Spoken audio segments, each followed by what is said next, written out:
ଅଳସୁଆ ବୋହୂର ଚାକରାଣୀ। ସିମ୍ ସିମ୍ ଭାରି ଅଳସୁଆ, ତାକୁ କାମ କରିବା ବିଲକୁଲ ପସନ୍ଦ ନୁହଁ। ଏବେ ତାର ବାହାଘର ହେଇଯାଇଛି ରୋହିତ ସହିତ। ହେଲେ ରୋହିତର ମା ରୂପମତୀ ଦେବୀ ଭାରି ବିରକ୍ତ ହେଇଗଲେଣି ସିମ୍ ସିମ୍ର ବ୍ୟବହାରକୁ ଦେଖିକି। ସିମ୍ ସିମ୍ ତ ଗୋଟେ କାମରେ ହାତ ଦଉନି, ଦିନ ରାତି ଖାଲି ସେ ଆରାମ ହିଁ କରୁଛି। ଏତେ ବଡ଼ ଅଳସୁଆ ସେ। ଏ ବୁଢ଼ୀ ବୟସରେ କେତେ ଖଟିବେ ରୂପମତୀ, ହାଲିଆ ହେଇଗଲେଣି ସେ। ଏ ବୟସରେ ଏତେ କାମ। ଏପଟେ ବୋହୂ ଦିନ ରାତି ଖାଲି ସମୟ ନଷ୍ଟ କରୁଥାଏ। ଅଳସୁଆ ହେଇ ମୋବାଇଲ ଦେଖୁଥାଏ, ନହେଲେ ସାଜ ଶୃଙ୍ଗାର କରୁଥାଏ, ନହେଲେ ଆରାମରେ ଦିନ ବିତାଉଥାଏ ଖଟ ଉପରେ ଶୋଇ ଶୋଇ। ଆଉ ଭୋକ ଲାଗିଲେ ରୋଷେଇ ଘରକୁ ଯାଏ। ଶାଶୁମା ରାନ୍ଧି ବାଢ଼ି ତାକୁ ପରଷି ଦିଅନ୍ତି।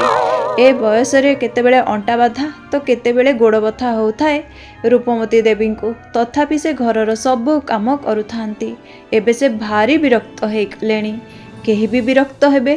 କେତେ କାମ କରିବି। ଏ ବୋଉ ତ ଖାଲି ବେଙ୍ଗ ଭଳିଆ ଟୁକୁରୁ ଟୁକୁରୁ ଦେଖୁଛି ସିନା, ଗୋଟେ ଓଳି ହେଲେ ଆସିକି ପଚାରୁନି କି ବୋଉ ଟିକେ ସାହାଯ୍ୟ କରିଦେବି, ପରିବା ଟିକେ ବାଟିଦେବି କି ମସଲା ଟିକେ କାଟିଦେବି। କିଛି ହେଲେ କହୁନି। ବଡ଼ ବିରକ୍ତ ଲାଗିଲାଣି। ମୁଁ କ'ଣ କରିବି, ମୁଁ କିଛି ବୁଝିପାରୁନି। ଏଡ଼େ ଅଳସୁଆ ମୁଁ କୋଉଠି ହେଲେ ଦେଖିନି। କୁଟା ଖଣ୍ଡକ ଦି ଖଣ୍ଡ କରୁନି, ଦିନ ରାତି ଖାଲି ଖଟ ଉପରେ ଶୋଉଥାଉଛି, ନହେଲେ ବସିକି ମୋବାଇଲ ଦେଖିଥାଉଛି, ନହେଲେ ସେଇ ସାଜ ଶୃଙ୍ଗାର କରୁଥିବ, ଲାଲି ଲିପଷ୍ଟିକ୍ ଲଗାଉଥିବ। ଆଉ କିଛି ତାର କାମ ନାହିଁ। ଗାଁରେ ଏତେ ବୋହୂ ଅଛନ୍ତି, ସମସ୍ତେ କ'ଣ ଏମିତି ହେଉଛନ୍ତି? କାହା ପାଖରେ କ'ଣ ମୋବାଇଲ ନାହିଁ ନା କ'ଣ? ୟା ପାଖରେ ହିଁ ଅଛି ନା କ'ଣ ଯେ କହିବି। ମୁଁ ବିରକ୍ତ ହେଇଗଲିଣି। ହଁ, ସେ ଭାରି ବିରକ୍ତ ହେଇଗଲେଣି। ଆଉ ଏପଟେ ରୋହିତ ବି ଭାରି ବିରକ୍ତ ହେଇଗଲାଣି। ରୋହିତ ବି ଦେଖୁଛି ତା ସ୍ତ୍ରୀର ବ୍ୟବହାର। ରୋହିତ ଏଥର ମନରେ ନିଷ୍ପତ୍ତି ନିଏ କି ସେ ତା ସ୍ତ୍ରୀ ସିମ୍ ସିମ୍କୁ ବୁଝେଇବ। ଆଉ ସେ ଠିକ୍ ସେୟା ହିଁ କରେ। ସେ ସିମ୍ ସିମ୍କୁ ବହୁତ ବୁଝେଇବାକୁ ଚେଷ୍ଟା କରେ। ହେଲେ ସିମ୍ ସିମ୍ ଭାରି ଚାଲାକ, ବହୁତ ସ୍ମାର୍ଟ। ସେ ଇଆଡ଼ୁ ସିଆଡ଼ୁ କଥା ଭୁଲେଇ ଦିଏ, କିନ୍ତୁ କାମ ବିଲକୁଲ କରେନି। କାମ ମୁଁ କରିବି? ବିଲକୁଲ ନୁହଁ। ମୁଁ କ'ଣ ରବଟ୍ ହେଇଛି ଯେ ସୁଇଚ୍ ଟିପି ଦେଲେ କାମ କରିଦେବି ଆଉ ଏମାନଙ୍କୁ ରାନ୍ଧି ବାଡ଼ି ପରଷି ଦେବି? ମୋ ଦ୍ୱାରା ଏସବୁ ହବନି। କ'ଣ ଭାବୁଛନ୍ତି ମୋତେ? ଯଦି ଏତେ କଷ୍ଟ ଲାଗୁଛି ବୁଢ଼ୀକୁ, ତାହେଲେ ଗୋଟେ ଚାକରାଣୀଟେ ରଖୁନି। ଗହଣା ଗାଠି ତ ରଖିଛି, ସେ ଗହଣା ଗାଠି କ'ଣ କରିବ କି? ଯଦି ଏତେ କଷ୍ଟ ହେଉଛି ତାହେଲେ ଚାକରାଣୀଟେ ରଖୁ। ମୁଁ କରିପାରିବିନି କାମ। ଅଳସୁଆ ସିମ୍ ସିମ୍ ତ ବିଲକୁଲ ବି କାମ ଦାମ କରେନି। ଏଥର ରୋହିତ ନିଷ୍ପତ୍ତି ନିଏ କି ସେ ଚମ୍ପାକୁ କହିବ ଘରର କାମ କରିବା ପାଇଁ। ଆରେ ବାପା, କ'ଣ କହୁଛୁ ତୁ? ଚମ୍ପା ଘର କାମ କରିବ? ଚମ୍ପା ତ ଭାରି ଲୋଭୀ ବାପା, 1000 ଟଙ୍କାରୁ କମ୍ ସେ ନେବନି ମାସକୁ। ହଁ ବୋଉ, ମୁଁ କଥା ହେଇଯାଇଛି ତା ସହିତ। ସିମ୍ ସିମ୍ ତ ଜମା ଶୁଣିବନି। ଏତେ ଦିନ ହେଲା ତାକୁ ବୁଝେଇଲି, ହେଲେ ଗୋଟେ ବି କଥା ସେ ଶୁଣୁନି। ଘରର କାମ ଦାମ କରୁନି। ସେ ବହୁତ ବଡ଼ ଅଳସୁଆ ବୋଉ, ତାକୁ ମୁଁ ଆଉ କହିପାରିବିନି। ଚମ୍ପା ସହିତ କଥା ହେଇଯାଇଛି, ସେ କାଲିଠୁ ଆସିବ କାମ କରିବ। ବାପା, ମାସକୁ 1000 ଟଙ୍କା ନେବ ସିଏ। ଆମେ କୋଉଠୁ ଦେବା କହିଲୁ? ନାଇଁ ବାପା ଥାଉ, ତୁ ମନା କରିଦେ। ନାଇଁ ବୋଉ, ମୁଁ କହିଦେଇଛି, ସେ ସକାଳୁ ଆସିବ ଆଉ କାମ କରିବ। ତୁ ବ୍ୟସ୍ତ ହନା, ପଇସା ପତ୍ର ମୁଁ ଆଡ଼ଜଷ୍ଟ କରିନେବି। ମୋତେ ଭଲ ଲାଗୁନି ବୋଉ। ଏ ବୟସରେ ତୁ କେତେ କାମ କରିବୁ ଏମିତି କହିଲୁ? କେତେବେଳେ ତୋର ଅଣ୍ଟା ବଥା ତ କେତେବେଳେ ଗୋଡ଼ ବଥା। ଆଉ ସିମ୍ ସିମ୍ ତ ଜମା ହେଲେ ବୁଝୁନି। ସେ କାମ କରିବନି ବୋଉ, ସେ ଭାରି ବଡ଼ ଅଳସୁଆଟେ। ନା, କାଲି ଚମ୍ପା ଆସିବ। ଆଉ ଠିକ୍ ସେୟା ହିଁ ହୁଏ। ଚମ୍ପା ତାର ଦିନ ଆସିଯାଏ। ଆଉ ଚମ୍ପାକୁ ଘର କାମ ବୁଝେଇକି କହିଦିଅନ୍ତି ରୂପମତୀ। ଚମ୍ପା କୁହେ, ମାଉସୀ ତମ ଘର ବୋଲିକି ମୁଁ ଏତେ କମ୍ ପଇସାରେ ରାଜି ହେଇଗଲି, ନହେଲେ ମୋର ଭାରି ଡିମାଣ୍ଡ ମାଉସୀ। ସମସ୍ତେ ମୋତେ ଭାରି ପ୍ରଶଂସା କରନ୍ତି ବା ମୁଣ୍ଡ ଉପରେ ବସେଇକି ରଖନ୍ତି। ମୁଁ ତ ଖାଲି ଜମିଦାରଙ୍କ ଘରେ କାମ କରେ, ଆଉ କାହା କାମ ମୁଁ କରେନି। ହେଲେ ମାଉସୀ, ତମେ ଏତେ ଭଲ ଲୋକ ବୋଲିକି ମୁଁ ରାଜି ହେଇଗଲି 1000 ଟଙ୍କାରେ। ହେଲେ କହିଦେଉଛି ମାଉସୀ, ବେଳେବେଳେ ମୋର ଆସିଲା ବେଳେ ଟିକେ ଡେରି ହେଇଯିବ, ଲେଟ୍ ହେଇଯିବ। ସେତେବେଳେ ତମେ ଜମା ମାଇଣ୍ଡ କରିବନି, କାରଣ ମୁଁ ଭାରି ବିଜି ଲୋକ। ଆଲୋ ମା, କିଛି କଥା ନାହିଁ। ଘରେ ଆମର ବହୁତ କମ୍ କାମ, ଖାଲି ବାସନ କୁସନ ଟିକେ ଧୋଇଦେବୁ, ଝାଡ଼ୁ କରିଦେବୁ, ସେତିକି। ଆଉ ବେଳେବେଳେ ରୋଷେଇ ଘର ଟିକେ ସଫାସୁତୁରା କରିଦେବୁ। ରୋଷେଇବାସ ତ ମୁଁ କରିନେବି। ହଁ ମାଉସୀ, କାହିଁକି ନୁହଁ। ହେଲେ ମାଉସୀ, ଏତିକି ଟିକେ କାମକୁ ଚାକରାଣୀ କ'ଣ ପାଇଁ ରଖୁଛ ଯେ? ମାନେ ମୁଁ ନିଜକୁ ଚାକରାଣୀ ବୋଲି ଭାବେନି, ହେଲେ ମୁଁ ସେମିତି କଥାରେ କହିଦେଉଛି। ତମ ଘରେ ବୋହୂ ଥାଉ ମାନେ ଆରେ ମା, ହଁ, हेले माँ गोटे कथा तोते कहीदे देख माँ मते आ ता विषय क्या विषय कथा भल लगे अरे ना ना मु तोते बिल्कुल भी चुगली करुचु कि कौन करुचु बोली कहूनी हेले मते आ ता कथा भल लगे कौन दरकार आमे क्या विषय कथा हाँपाई है कि नहीं कहलु हाँ हाँ माउसी भारी भल कथा ना कली जुगरे तमें तो पूरा धर्मर अवतार माउसी आहा केते बढ़िया विचार बोहू माँ को एते भल सासू माटे मिली हेले बोऊ माँ कुआड़े गोटे हेले काम करूना बोली मु गाँ लोकों शुणुली हेले मोर कौन जाए आसे माउसी मु तो ठीक तुमरी भलिया माने बयस तम एतिकी नुह हेले बुद्धि पूरा तम भलिया मु भी आता कथा को बिल्कुल पसंद करेनी माउसी एपट कथा सेपटे सेपट कथा एपटे मु केबे भी करेनी मो मन भारी सफा कारण सफा सुतरा मते भारी पसंद सबू सफा कर दिए मु माने सबू किछि रे मोर सफा काम ही हुए माउसी मुबा एपट कथा सेपटे केबे करेनी जदि विश्वास होनी ताहले जाइकी टिके जमीदार स्त्री को पचारि दियंतु से तो मत मुंड उपरे बसैकी रखिछंती एते वर्ष बीतीगला तांको घरे काम करुची हेले आजी पर्यंत मु काहारी को कहिची से केड़े फुले केड़े दुष्ट तांको बुढ़ी सासू माँ को केते हैरान करुछंती मु कौन काहाकू कहिची ए पर्यंत ओहो चंपा तो भारी उस्ताद थाकू देखिकी ही बुझी नियंती रूपमती कि से कौन करुची कौन नाही हेले से कौन करिवे तांको पाखरे आ अलगा किछि उपाय नाही एथर चंपा आसे आ घर काम करे बहुराणी सेमिति ही दिन बितौ थांती अलसुआ बहुराणी दिन राति 24 घंटा आराम ही पसंद करती तांको काम करिया को बिल्कुल पसंद नुह दिन राति खाली दर्पण देखिबारे व्यस्त दिन राति खाली मेकअप करिबारे व्यस्त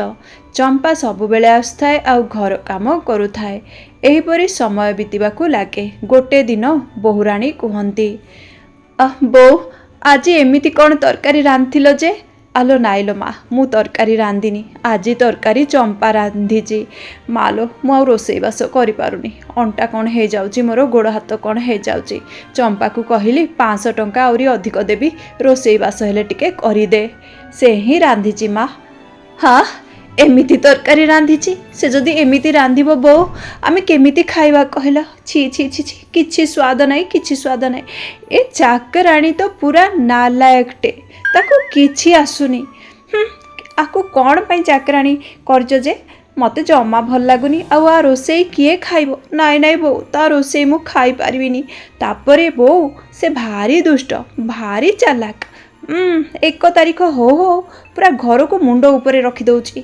टंका दियो अरे आमे कौन चोर होइचु जे ता टंका देबुनु ता दरमा देबुनु कौन भाबुची से ता भलिया लोक को आमे चाकर करिकी रखिचु आ से एते कथा कहूची हाँ लो माँ तू ठीक कथा कहूचु घरे बहुत कम काम तू आ मु दी जण मिसी करिनबा कौन दरकार जे चंपा को रखिया पाई